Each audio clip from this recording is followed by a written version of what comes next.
Hola a todos, on se retrouve aujourd'hui pour parler d'un sujet qui défraie l'actualité depuis un bon moment, John Textor. Comme vous savez, moi je vis en Bolivie, je suis éducateur de football, j'ai accès à toute la presse sud-américaine, et accessoirement, je suis lyonnais. J'ai grandi à Lyon, j'ai passé toute ma jeunesse, et quand je vois comment évolue le club, qu'on vient de licencier Pierre Sage pour prendre Fonseca, genre, expliquez-moi à quel moment tu considères que Fonseca, c'est une opportunité de marché. Parce qu'à l'époque, quand on vire Antoine Camboire au PSG pour prendre Ancelotti, il y a déjà ce genre de débat. Mais tu peux te dire, bon, il prend Ancelotti pour un projet de long terme, supposément, parce que finalement Ancelotti n'a pas fait long feu non plus. Mais nous, on vire Pierre Sage et on prend Fonseca. Je suis désolé, on pourrait regarder le palmarès de Fonseca. Je ne suis pas convaincu qu'il ait un palmarès qui justifie qu'on vire Pierre Sage. Et même si on considère l'élimination face à Bourgoin-Jallieu, qui restera historique dans l'histoire du club, je suis d'accord.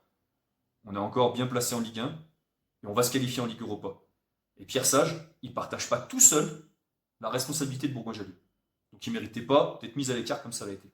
Donc, je me suis dit, pour faire un lien entre l'Amérique du Sud et mon club de cœur, l'OL, on va faire un petit portrait de John Textor, mais à Botafogo. Qu'est-ce qui se passe à Botafogo depuis que John Textor a racheté le club? John Textor, à Botafogo, rachat du club en 2022. 70 millions d'euros. Il faut savoir, petit détail, mais pas tant que ça. Quand tu achètes un club au Brésil, tu changes de structure juridique. Tu passes d'une association en gros à une société. Et ce faisant, tu as le droit d'étaler, renégocier, voir avec le tribunal du commerce, tout ce que tu veux, toutes les dettes du club. Toutes les dettes du club. Donc John Textor, quand il arrive, certes, le club est endetté. Les dettes du club de Botafogo, à ce moment-là, elles sont autour de 70 millions d'euros, si on considère les dettes à plus d'un an et les dettes à moins d'un an. Première chose que va faire John Textor, effectivement, c'est de se refaire une équipe parce qu'ils viennent de monter de série B et ils vont jouer finalement la série A au championnat du Brésil. Il va investir énormément d'argent sur le marché des transferts. Mon ami Johnny, il va tellement investir 90 millions d'euros en 2 ans. 90 millions d'euros pour un chiffre d'affaires de Botafogo qui ne dépasse pas 70 millions d'euros. Il va tellement investir que les autres clubs d'Amérique du Sud vont demander potentiellement l'instauration d'un fair play financier. C'est normal. Ce dont John Textor se plaint en France vis-à-vis des fonds qataris, c'est exactement ce que lui il a reproduit au Brésil. Donc mon Textorino, avec ses 70 millions investis, en 2 ans, il a réalisé plus de 80 transferts. Et je ne prends pas en compte le mercato qui vient de s'écouler avec la vente de Luis Enrique. D'ailleurs, vente de Luis Enrique, 35 millions d'euros. On estime que ça va renflouer la caisse de certains clubs, soit Botafogo, soit l'OL a priori. Non, non, non, non, non. Il faut savoir que dans la foulée, il a racheté Wendel au Zénith. 20 millions d'euros qui va arriver au mois de juillet. Donc en fait, il n'y a que 15 millions qui vont servir à éponger certaines dettes. Donc je ne sais pas si on se rend bien compte, mais 80 transferts en 2 ans et demi, c'est énormissime. C'est 3 équipes professionnelles. Ce qui amène un autre problème. Le problème qui, moi, me fait faire cette vidéo par rapport à Pierre Sage, c'est que ça a été conflictuel avec tous ces entraîneurs. On a changé 5 fois d'entraîneur. Et quand je dis 5, je prends que les entraîneurs qui ont fait plus de 3 mois. Je ne parle pas des suppléants, qui ont fait 2 semaines, le temps d'un intérim, tout ça. Non, on a changé 5 fois d'entraîneur. Et les sources du conflit, c'était quasiment tout le temps les mêmes. Équipe instable, John Textor qui s'immisce beaucoup trop dans les transferts. Un peu ce qu'on retrouve à l'OL, hein, bizarrement. Et d'où vient cet argent? Eh ben c'est comme à l'Olympique Lyonnais. C'est de la dette. Parce que si on est retrogradé à titre conservatoire par ADNCG, c'est pas une histoire de complot. Si des commissaires aux comptes ont refusé d'attester la continuité d'exploitation du club à l'Olympique Lyonnais, c'est pas un complot. Hein. C'est qu'on n'a pas de trésorerie. C'est qu'il manque 200 millions dans les caisses. Ce qui nous amène à Botafogo. Botafogo, les dettes en 2022, quand John Textor reprend le club, elles sont de 70 millions d'euros. Oui, parce que du coup, pour savoir ces chiffres-là, je suis allé éplucher les comptes de la SAF Botafogo 2022, SAF Botafogo 2023. Parce que les comptes de la SAF Botafogo 2024, ils ne sont pas encore sortis, on est qu'au mois de janvier, ils vont sortir au mois de mars a priori. Donc 70 millions en 2022. En 2023, on a des dettes de 160 millions d'euros. On a doublé les dettes de Botafogo en une année. Ça, c'est l'effet de John Textor. Et d'ailleurs, petite anecdote intéressante, si vous avez du temps à perdre, vous tapez SAF Botafogo et vous allez tomber sur Google sur SAF Botafogo Transparencia. Vous cliquez sur les comptes. En 2022, lorsque les comptes de la SAF sortent, on va dire que c'est des comptes normaux. Il doit y avoir une dizaine de pages, vous avez le bilan, le compte de résultat, des comptes classiques. 2023, vous prenez les comptes de la SAF Botafogo, il y a, je sais pas, une vingtaine de pages où John Textor a fait un truc marketé franchement super beau. Belle présentation, super dynamique. Au niveau communication, il n'y a pas mieux. Pour expliquer que les revenus du club ont augmenté, ce qui est vrai, les revenus du club ont été multipliés par 2,5. Du coup, on perd plus de 150 millions de Reyes en un an, mais on n'en perd plus que 100 millions. 100 millions de Reyes, ça doit faire approximativement 13 millions d'euros.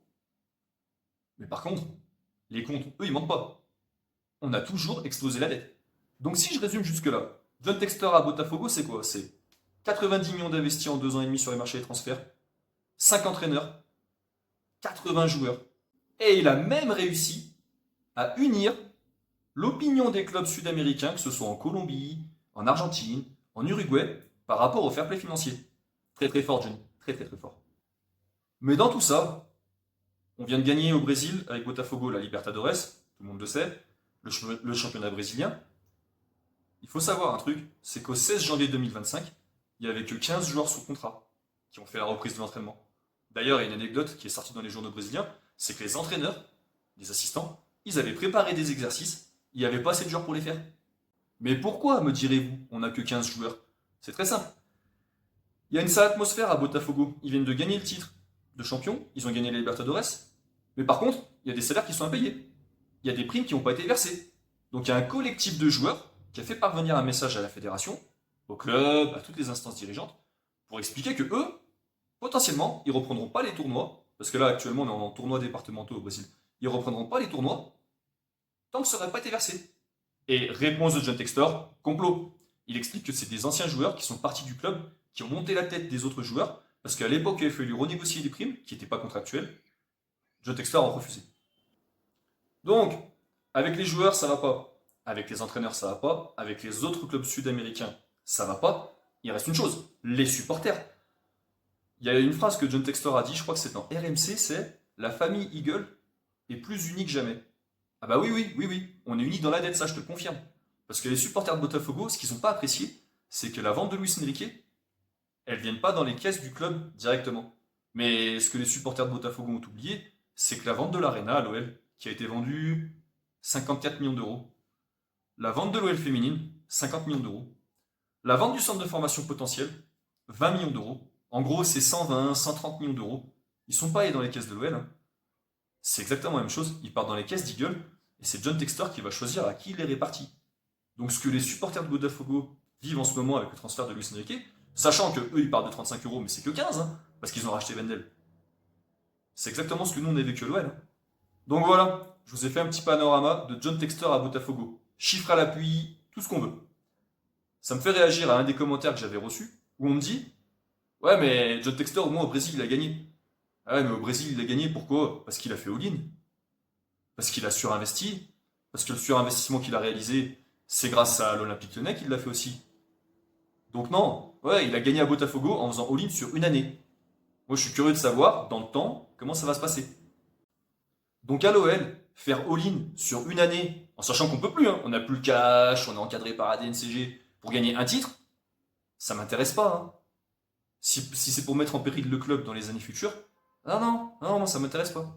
La seule chose qu'on aurait aimé, c'est avoir un club stable, une équipe que tu construis dans le temps, et on va dire une logique sportive cohérente. Chose qu'on n'a plus du tout à l'OL, hein. Donc John Textor, il incarne la financiarisation du football. Moi j'aimais bien l'ancien modèle. Un chef d'entreprise qui veut se faire plaisir, qui possède un club, qui met son argent, et voilà. Là, on a maintenant les fonds souverains, on a la multipropriété, on a les magiciens de la finance. Non, mais nous, tout ce qu'on veut, c'est voir des matchs de football, avoir une équipe dans le temps à laquelle tu peux t'identifier, et c'est tout. Évidemment, gagner si c'est possible. Mais déjà, avoir une équipe structurée, un projet cohérent, et comment dire, une base fan avec tes supporters saines, mais c'est tout ce qu'on demande.